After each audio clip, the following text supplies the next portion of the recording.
We're live. Now I am looking to add this on Facebook Live as well. Let me see if I can do that. We can do. So I have to go to my Facebook page. I can tell you I'm going to make pozole tomorrow. That's going to be delicious. Can't wait for that. And I'm going to make fajitas on Sunday. And my Mexican rice. Well, they're pineapples. No, I don't know where all they're grown at. Okay, so it's loading. Might be mad that I'm doing both at the same time. We'll see what it says. Okay. Looks like a dentist shop. Okay, so we're going to go live. I think I pay for the fastest you can have, and I think it's going just a tad slow if you want my honest opinion about it. So here we go. It's coming. So everyone is being patient with me. I completely appreciate that. So today, big giant bags of sugar at HEB, I think it's the 15-pound bag, or it might be the 20-pound bag. It's the really big one. So we're waiting for the camera, so it might be mad because it's already being used. So we're going to drink some of this. This is Dr. Pepper Zero. Add a title. Where do they want it at? You can reach more people by adding a title to your video. Where do we add it at? Where? Okay.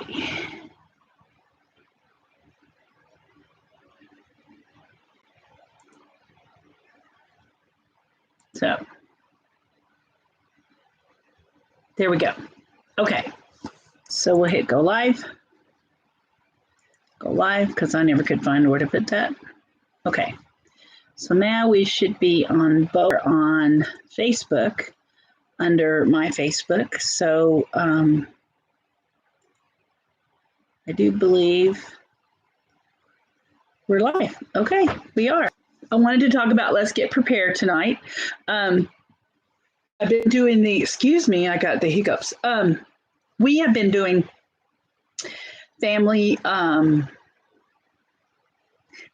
lost for words today. We have been doing family food storage or prepping and concerning where we're going to get things like that if we were to lose the grid, because our water is on a well. It's a rental house, but it's on a well. The land we're looking at buying on a well. So we need to be aware of that. So tonight, while I was at HEB, I got the 3, I'm talking 5-gallon buckets, and I have some that are 3.5 gallon or 3 gallon that I get at Ace Hardware that are food grade. But whichever I put it in, I told my husband I'm going to put my trash bags in there, pour the sugar in there, tie them up, because, I want to tell you something. If the money system were to ever drop, which could happen. I don't know if you're seeing how Biden's running this situation of our country, but So that being said, we could easily have a need to know how to barter. So what do you think are some things that would be important to barter? I was listening to a YouTube channel the other day, and they listed some things, and they kind of had them in a little bit different order than I would have, but they were excellent choices of things that we could barter with.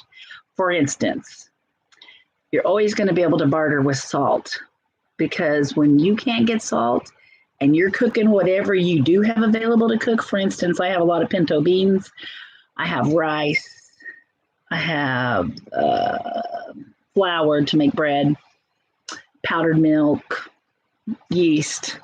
But salt is a savory flavor that allows many things that would be very bland to be much better. So salt was one of the, it wasn't the top, but it was one of the top things to keep extra that would be a great bartering tool for you to obtain stuff. You might need fuel for your vehicle or whatever. So that was really good. And I've been buying salt, and I even buy the kosher salt in the box. It looks a lot like the rock salt. The box looks a lot like the rock salt for ice cream makers, but it's finer. So I've been buying that in the box. And then, of course, I buy the Morton salt as well. And then today I bought sugar because I was noticing my sugar was getting a little, on the low side. And I do have some that I bought from the church that is in the number 10 cans and it's sealed. And I only have a case of that, so that wouldn't go very far as sugar is concerned. And sugar is another one of the big commodities that would be a great care or whatever, and you needed to barter. I'm sure it would be a very valuable thing. So I thought that was interesting that they thought of that. Today I went and looked at kerosene because we have a kerosene stove and we don't have the one that has the tank that screws on it. We literally have the one you pump up, pump, and it see, now I'm not sure. I think it's a 3-burner kerosene stove. And then, of course, I have my canners, and I was buying jars today. And it was interesting. Me and another lady in Walmart, we were like, oh, look at these jars. And because all I have are quarts because I can't hardly get the pints at all. I grabbed some, and she had walked away. And so I grabbed the last one that was there. And then I realized she refused. But anyway, that's how that went. So canning jars are a bit hard to come by, and I used to have so many in my storage building, and I finally got rid of them because I thought I'm never going to do anything. Now I have 2 amazing pressure cookers, not just canning, but pressure cookers, which is amazing in itself. So I've done a lot of water bath canning, green beans and potatoes, and we did lots of jams and salsas, things that you don't have to necessarily pressure cook. Now, when I did the canned milk we came across this store in Llano had marked down like 15 gallons of milk for 50 cents a piece. Well, let's think about that. It's about to go out of date. They were still good. I went home and put them in my canning jars. Of course, I sterilized them, put them in there and canned them and pressured them for the appropriate time. And the way I found that out, because I couldn't seem to find a leader, and they took me to, anyway, she was over the 4-H in cooking and canning, and she completely informed me of the proper and safe way to can milk. Now, I kept it on my shelf for a couple of months, and I used it. Like, one was almost a year old. It was delicious. It tastes like, my canned milk that I buy every day in the store. So I felt like I did a really good job with that. And it really does condense it down a little bit, and it leaves a little ring around the jar, which doesn't look so great.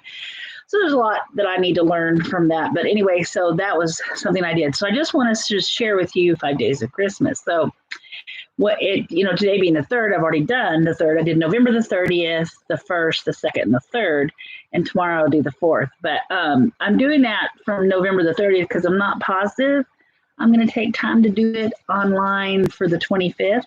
But, please feel free to come to my YouTube channel, and I'm going to try to do it on Facebook at the same time, and maybe we'll be able to share sometimes and getting to know each other. I would love you to leave comments and leave me messages, and if you think something's not right that I'm covering, or if you come up with a better idea, or if I stimulate your ideas and you want to share one, I want to hear it. So that's that. Okay, have a wonderful day.